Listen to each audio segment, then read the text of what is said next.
Hello नमस्कार साथियों, स्वागत है आप सभी का अपने YouTube channel UP board exam अड्डा में। मैं हूं आनंद राजपूत, आपका स्वागत करता हूं। और हम जो है क्लास 10th की मैथ की जो सीरीज चला रहे हैं क्रैश कोर्स के तहत, उसमें जो है 11th चैप्टर तक हमने कंप्लीट करवा दिया है। और जो इसकी एक प्लेलिस्ट बनी हुई है क्लास 10th मैथ के नाम से, तो आप उसमें जाकर के देख सकते हैं। जिन्होंने अभी तक पिछली वीडियो नहीं देखी है जरूर जाकर के देखें। अब जो है हम चैप्टर जो है आपका 12वां जो है उसको कंप्लीट कराने वाले हैं। पृष्ठीय क्षेत्रफल से संबंधित, यानी घन, घनाभ, बेलन, शंकु, इनसे संबंधित, गोला, अर्धगोला, इनसे संबंधित जो क्षेत्रफल और आयतन से संबंधित जो सवाल पूछे जाते हैं उन पर चर्चा करने वाले हैं। तो आइए जानते हैं सबसे पहले घन के बारे में। तो नंबर 1 है आपका घन। तो घन के बारे में बात करें तो घन क्या होता है? इस तरीके की एक आकृति होती है जिसकी सभी भुजाएं कैसी होती हैं? समान होती हैं। और आकृति जो है कुछ इस तरीके की दिखती है, एग्जैक्ट तो नहीं बट ऐसी ही लगभग दिखेगी आपको इस तरीके से। आपने जो आपका लूडे का गुट्टा होता है वो इसी टाइप का होता है, ठीक है। चलिए, तो इसमें इसकी सभी भुजाएं कैसी होती हैं? समान होती हैं। तो घन के बारे में अगर बात करें, पहला आपको याद रखना पड़ेगा घन का पृष्ठीय क्षेत्रफल। घन का पृष्ठ क्षेत्रफल बराबर हो जाएगा 4a²। घन का संपूर्ण पृष्ठ क्षेत्रफल, घन का संपूर्ण पृष्ठ क्षेत्रफल, तो ये हो जाएगा 6a²। ए क्या है? ए इसकी एक भुजा है और सभी भुजाएं ए ही मानेंगे यहाँ पर, ठीक है।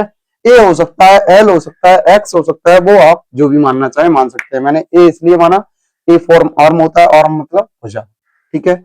और नंबर 3 इसका आयतन। तो घन का आयतन बराबर, घन का आयतन बराबर होता है भुजा क्यू, यानी कि ए क्यू, ठीक है। अब बात करते हैं नंबर 2 आकृति क्या है? घनाभ। घन के बाद घनाभ। घनाभ जैसे आपकी ईंट होती है, माचिस का डिब्बा होता है, माचिस बॉक्स है ना, मैच बॉक्स। ईंट होती है आपकी, दीवार होती है, और क्या हो सकता है? आपकी बेंच हो सकती है, टेबल इस तरीके में ही आती है। संदूक हो सकता है आपका, है ना। इस तरीके से इसको अगर हम जब मिला देते हैं तो आपका बन जाता है घनाभ। क्या है ये? घनाभ है। तो इसमें ये लंबाई रहेगी, ये आपकी चौड़ाई b रहेगी, ये ऊंचाई h रहेगी। ये ऊंचाई है, ये चौड़ाई b है इस तरीके से, और ये लंबाई l है, ठीक है। घनाभ में क्या होता है? लंबाई, चौड़ाई और ऊंचाई अलग अलग होती है, जबकि घन में लंबाई, चौड़ाई, ऊंचाई सब बराबर होती है। यानी इसकी ये भी भुजा ए ही रहेगी और ये भी भुजा ए ही रहेगी, ठीक है। चलिए, अब बात करते हैं तो इसका पृष्ठ क्षेत्रफल क्या होगा? तो पहला है घनाभ का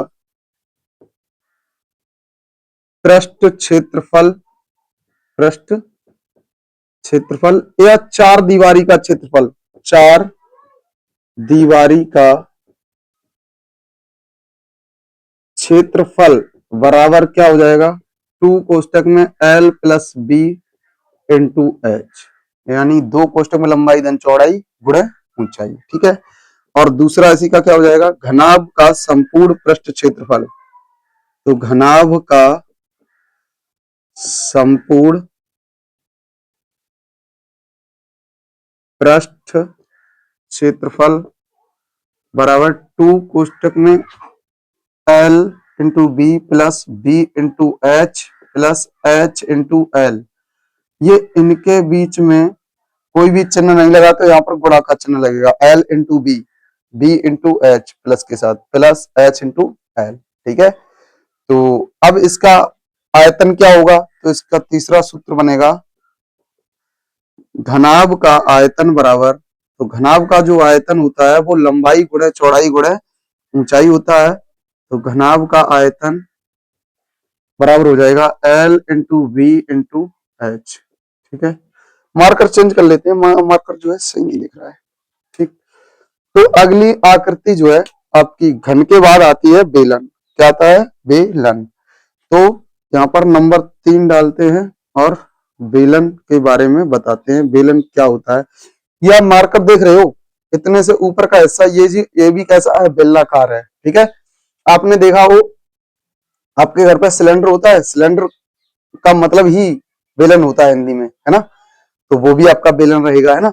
आपकी पेन पेंसिल ये भी बेलनाकार होती हैं जो बीच में, केवल इस वाले भाग को। और ये भाग क्या होगा, ऊपर का भाग, ये जो होता है ऊपर का, इसे बोलते हैं शंक्वाकार भाग। क्या बोलते हैं, शंक्वाकार भाग। तो बेलन कैसा होता है, इस तरीके क्या करती है, देखो चाहे तो इस तरीके से बना सकते हो आप बेलन, समझना बात को, ये इस तरीके से भी बेलन, ये भी बेलन रहेगा। और अगर इसे ऐसे बनाना चाहें तो हम ऐसे भी बना सकते हैं, थोड़े छोटे बना रहे हैं, ठीक है। ये भी आपका क्या हो गया, बेलन हो गया, ठीक है। तो ये आपकी क्या होती है, रेडियस होती है, ये आपका मध्यबिंदु है, यहाँ से यहाँ तक इसे त्रिज्या आर बोलते हैं, ठीक है। और यह इसकी ऊंचाई एच होती है, क्या होती है, ऊंचाई एच। बन नहीं पाएगा इधर, तो इसमें बता दे रहे हैं, ठीक है। देखिए ये ऐसे भी हो सकता है और ऐसे भी हो सकता है, तो ये आपकी त्रिज्या हो जाएगी इतनी, और ये इसकी ऊंचाई एच हो जाएगी, सही है। ये आपकी त्रिज्या रहेगी, यहाँ पर हो सकती है त्रिज्या, ये भी त्रिज्या कहलाएगी, यहाँ से यहाँ तक की दूरी भी त्रिज्या ही कहलाएगी। चलिए, तो पहला सूत्र इसमें है बेलन का वक्र पृष्ठ। बेलन का वक्र पृष्ठ क्या होता है, तो बेलन के वक्र पृष्ठ का क्षेत्रफल जो होता है, वक्र पृष्ठ, वक्र पृष्ठ बराबर या वक्र पृष्ठ क्षेत्रफल बराबर 2 पाई आर एच, इसको याद रखिए, ये है इसका वक्र पृष्ठ क्षेत्रफल। और नंबर 2, बेलन का संपूर्ण पृष्ठ क्षेत्रफल क्या हो जाएगा, संपूर्ण पृष्ठ क्षेत्रफल, संपूर्ण पृष्ठ क्षेत्रफल बराबर 2 पाई आर कोष्टक में एच प्लस आर, ठीक है। ये सूत्र याद रखना बहुत जरूरी है, इसलिए इन पर जरूर ध्यान दीजिएगा सभी लोग। पहले सूत्र समझ लीजिए, आकृति समझ लीजिए बनेगी कैसे, ठीक है। मिश्रित में क्वेश्चन कैसे आते हैं उनके बारे में भी फिर चर्चा करेंगे, पहले कॉन्सेप्ट क्लियर कर लो, उसके बाद आगे बढ़ते हैं। बेलन का आयतन, अब बेलन का आयतन बराबर ये हो जाएगा पाई आर स्क्वायर एच, ठीक है। आपको 3 आकृतियां समझ आ गई होंगी, घन, घनाभ, बेलन। अब इसके बाद लेते हैं शंकु, इधर से बात करते हैं, इधर ये कम कर देते हैं, यहाँ पर आपका हो जाएगा नंबर 4 शंकु, ठीक है। शंकु क्या होता है इसकी, फिर यहाँ पर इसका शंकु का वक्र पृष्ठ क्या होता है, शंकु का वक्र पृष्ठ क्या होता है, ठीक है। शंकु यहाँ बना के दिखा देता हूँ, जोकर की टोपी आपने देखी होगी, ठीक है। आइसक्रीम आपने खाई होगी, तो आइसक्रीम जो होती है कोनिकल, ये इस टाइप की जितनी भी चीजें होती हैं वो आपकी शंकु कहलाती हैं। ऐसे आपने टोपा देखे होंगे लगाए हुए लोगों को, है ना, कैप, तो वो भी आ जाएगा इसी में। ये आपका शंकु है, ये इसकी ऊंचाई एच होती है, और ये इसकी त्रिज्या रहेगी यहाँ से यहाँ तक, और ये इसकी स्लैंट हाइट यानी त्रियक ऊंचाई इसे बोलते हैं, त्रियक ऊंचाई एल बराबर, ठीक है। इसके सूत्र कुछ अलग होते हैं, वो भी मैं अलग से लिखाऊंगा। फिलहाल शंकु का वक्र पृष्ठ क्या होता है, तो वो होता है पाई आर एल। नंबर 2, शंकु का संपूर्ण, शंकु का संपूर्ण पृष्ठ क्षेत्रफल, संपूर्ण पृष्ठ क्षेत्रफल, ये शॉर्ट में लिख दिया मैंने, तो यहाँ हो जाएगा पाई आर कोष्टक में एल प्लस आर, ठीक है। और नंबर 3, शंकु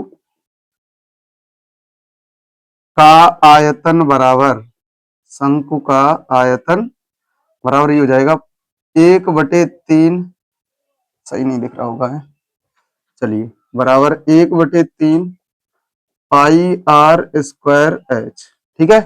अब देखिए यहाँ पर हमें शंकु के बारे में कुछ और चीजें पता होनी चाहिए, जैसे ये मैं कुछ नए 3 सूत्र अलग हैं, इनको मैं अलग से लिख दे रहा हूं कि शंकु की त्रियक ऊंचाई बराबर, अगर त्रिज्या और ऊंचाई दे रखी हो, लंब ऊंचाई दे रखी हो, ऊर्ध्वाधर ऊंचाई दे रखी हो, तो त्रियक ऊंचाई एल बराबर क्या होता है, त्रियक ऊंचाई एल बराबर होता है under root h square plus r square, है ना, एक। और अगर आर बराबर पूछ ले त्रिज्या, दोनों ऊंचाइयां दे रखी हो, त्रियक ऊंचाई दे रखी हो और ऊर्ध्वाधर ऊंचाई दे रखी हो, तो ये एल स्क्वायर माइनस हो जाएगा एच स्क्वायर। यहीं पर अगर एच निकालना हो, एल और आर दे रखा हो, यानी त्रियक ऊंचाई और त्रिज्या दे रखी हो, तो ये l square minus r square हो जाएगा, ठीक है। ये 3 सूत्र इसी शंकु से संबंधित हैं, क्योंकि इन चीजों की हमें आवश्यकता पड़ेगी। मान लो त्रियक ऊंचाई दे दी और त्रिज्या दे दी और पूछ लिया आयतन, तो आयतन में त्रियक ऊंचाई की तो आवश्यकता होती नहीं है, है ना। त्रिज्या की तो होती है पर एच की होती है, पर हमारे पास एच नहीं, तो एच हम इस वाले सूत्र से निकाल लेंगे। ठीक है, ये 3 सूत्र जो है इनको भी याद रखिए। और इसके बाद जो है अगली आकृति हम लेकर के चल रहे हैं, जिसका नाम क्या है, शंकु के बाद क्या आएगा, एक तो आता है गोला, क्या आता है, फिर आएगा अर्ध गोला।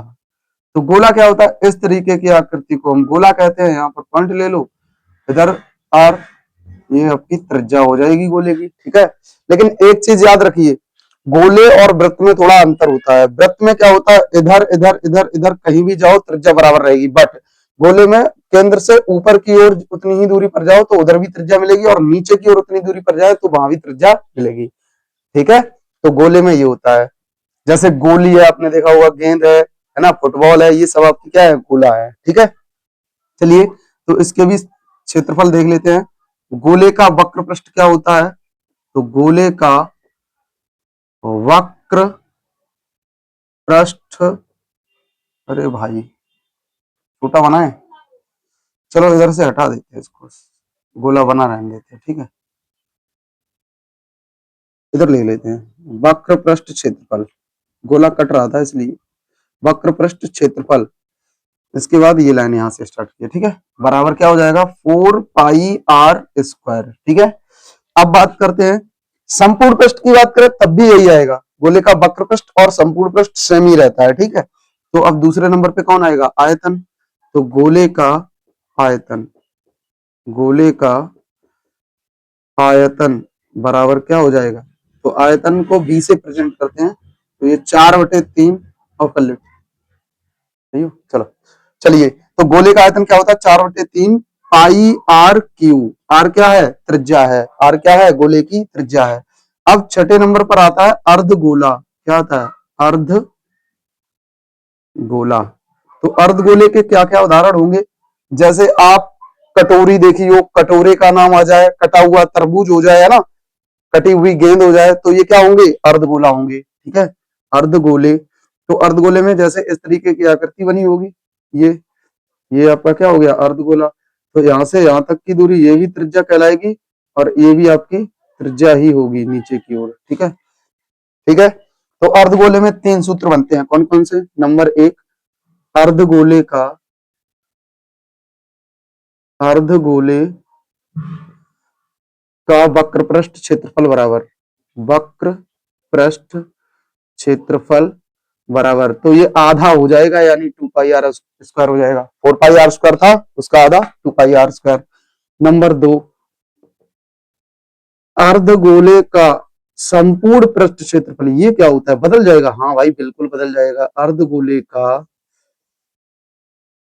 संपूर्ण पृष्ठ क्षेत्रफल, तो बराबर कितना हो जाएगा, ये हो जाएगा 3 पाई आर स्क्वायर। सर कैसे, देखो ये यहां से लेकर यहां तक ये 2 पाई आर स्क्वायर होगा, और ये जो ऊपर भाग वृत्ताकार कटा है, वृत्ताकार भाग का क्षेत्रफल होता है पाई आर स्क्वायर, तो 2 पाई आर स्क्वायर और पाई आर स्क्वायर क्या हो जाएगा, 3 पाई आर स्क्वायर हो जाएगा। और इसका अंतिम यहाँ पर ये अंतिम जो हो जाएगा, अर्धगोले का आयतन, अर्धगोले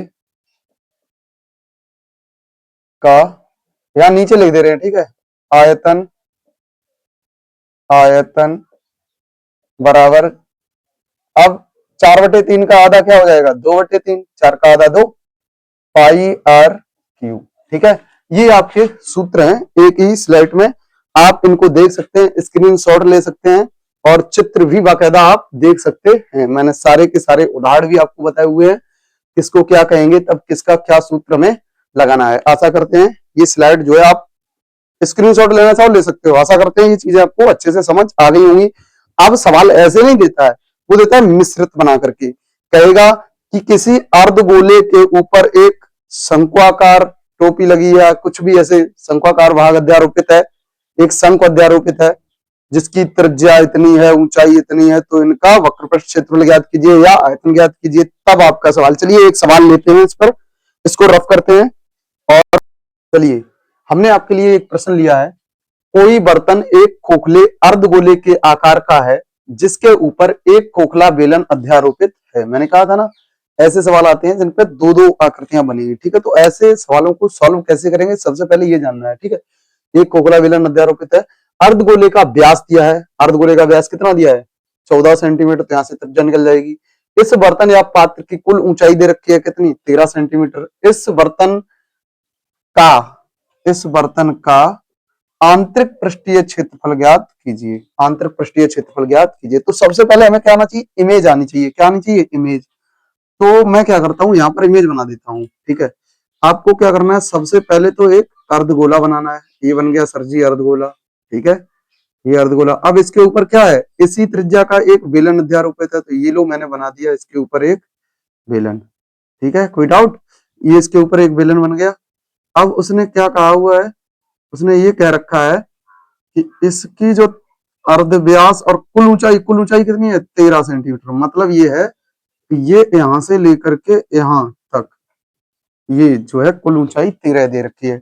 तो सोचिए जरा, व्यास दिया है 14, तो हम क्या लिखेंगे, व्यास बराबर 14 सेंटीमीटर। तो त्रिज्या आर बराबर क्या हो जाएगा, और त्रिज्या दोनों की सेम ही रहेगी क्योंकि उसी पर अध्यारोपित है। तो त्रिज्या आर बराबर 14/2 मतलब 7 सेंटीमीटर। अब सोचो जरा, ये इतना 7 सेंटीमीटर आया है, तो गोल अर्धगोले के लिए तो ये भी तो त्रिज्या ही होगी। तो मतलब गोले की ऊंचाई कितनी 7, तो ये बेलन की कितनी हो जाएगी। तो आप क्या लिखेंगे यहाँ पर, बेलन की ऊंचाई, पहले कुल लिख लो, कुल ऊंचाई बराबर 13 सेंटीमीटर, बेलनाकार भाग की ऊंचाई बराबर कितनी हो जाएगी, तो घटा दीजिए त्रिज्या, क्योंकि त्रिज्या एक्स्ट्रा है उसकी, ये वाली त्रिज्या इतनी घट जाएगी 13 में से। तो बेलन की ऊंचाई h बराबर 13 माइनस कितना हो जाएगा 7 बराबर 6 सेंटीमीटर।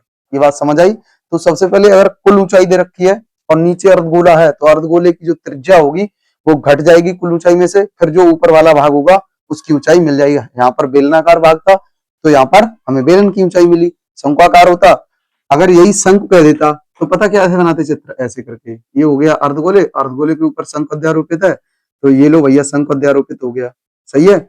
और यही वाली सारी चीजें होती तो कुल ऊंचाई 13 होती, तो यहाँ शंकु की ऊंचाई निकल के आती है, ठीक है। फिलहाल ये वाली चीज नहीं है तो इसलिए हम नहीं लेते। अगर आ जाए तो हम ऐसा चित्र बनाएंगे कि अर्धगोले के ऊपर शंकु अध्यारोपित हो, तो ऐसे अध्यारोपित कर देंगे, ठीक है। इसको करते हैं रफ, कहाँ गया, चलो इसको इसको रफ कर दे रहे हैं, ठीक है। अब आगे की अपनी जो ये कहानी है इसी से निपटते हैं पहले। तो हमें क्या निकालना है, आंतरिक पृष्ठीय क्षेत्रफल निकालना है। तो भैया जिस जिस प्रकार की आकृति बन रही होती है ना, उन दोनों के पृष्ठ क्षेत्रफलों को जोड़ दीजिए। आयतन की बात करें तो दोनों के आयतनों का क्षेत्रफल लगाइए और उनको जोड़ दीजिए, ठीक है। जो जिन जिन से मिलकर बना है उनका वही चीज निकालेंगे जो पूछी गई। यहाँ आंतरिक पृष्ठ क्षेत्रफल पूछा गया है, तो पृष्ठ क्षेत्रफल क्या हो जाएगा, तो लिखो पात्र का आंतरिक पृष्ठ क्षेत्रफल, पात्र या बर्तन का आंतरिक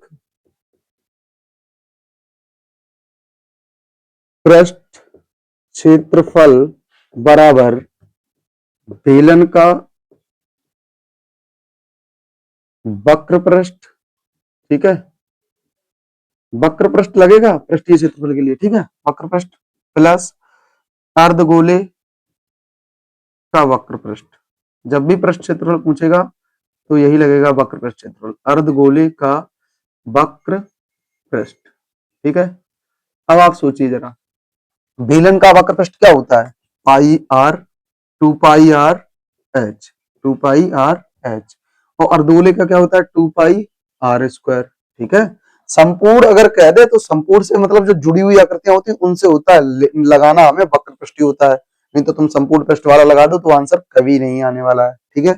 चलिए इसमें हमारे पास और एक अपॉर्चुनिटी है, इसमें हम क्या कर सकते हैं, 2 पाई आर कॉमन मिल रहा है तो हम 2 पाई आर क्या करेंगे, कॉमन ले लेंगे। और 2 पाई आर कॉमन लेने के बाद यहाँ बचेगा मेरा एच और यहाँ पर एक आर बचेगा। इस तरीके से भी तो कर सकते हैं। बहुत से बच्चे कंफ्यूज हो जाएंगे, मैंने इसलिए ले लिया कॉमन क्योंकि मुझे बार बार गुणा नहीं करना पड़ेगा। उसी चीज का यहाँ मान रखते उसी का यहाँ रखते तो दिक्कत होती। तो यहाँ सीधा मैंने क्या किया, 2 पाई आर इसमें मिल गया और 2 पाई आर इसमें भी मिल गया, तो यहाँ एच बचा, यहाँ एक आर बचा, ठीक है, मैंने लगा दिया। तो 2 गुणे पाई का मान 22/7, आर का मान 7 और यहाँ एच का मान कितना आया था 6, आई थिंक 6 आया था, 6 प्लस आर का मान 7, ठीक है। 7 से 7 ये कट जाएगा, देखो कितना आसान हो गया। तो ये 22 दूनी 44 हो जाएगा, गुणा 6 और 7 13 हो गया। तो 13 चौकू 52 की 2 और 13 चौकू 52 और 5 57, 572 सेंटीमीटर स्क्वायर आपका आंसर हो जाएगा। तो आशा करते हैं इस टाइप के अगर प्रश्न आपको आते हैं करने के लिए तो आप बहुत ही आसानी से सॉल्व कर सकते हैं। चलिए इसी प्रकार की वीडियो देखने के लिए हमारे चैनल पर बने रहिए।